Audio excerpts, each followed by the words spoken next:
महाभारताचं युद्ध संपल्यानंतर विजयी अर्जुनाचा रथ भगवान श्रीकृष्णानं एके ठिकाणी थांबवला आणि अर्जुनाला रथातून उतरून जाण्यास सांगितलं. पाठोपाठ भगवान श्रीकृष्णही उतरले आणि क्षणात अर्जुनाचा रथ जळून खाक झाला. अर्जुन अचंबित झाला. तेव्हा भगवान श्रीकृष्णानं अर्जुनाला सांगितलं, कौरवांनी आणि तुझ्या शत्रूंनी तुझ्यावर ज्या शस्त्रांचा वर्षाव केला होता त्यामुळे रथ बद्ध झाला होता.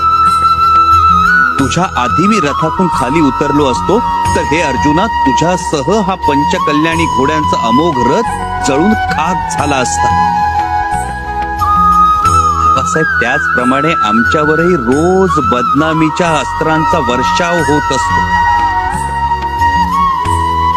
केवळ तुम्ही आहात म्हणून आम्ही शाबूत आहोत, नाहीतर आयुष्यभराची होरपळ आमच्या वाट्याला येईल.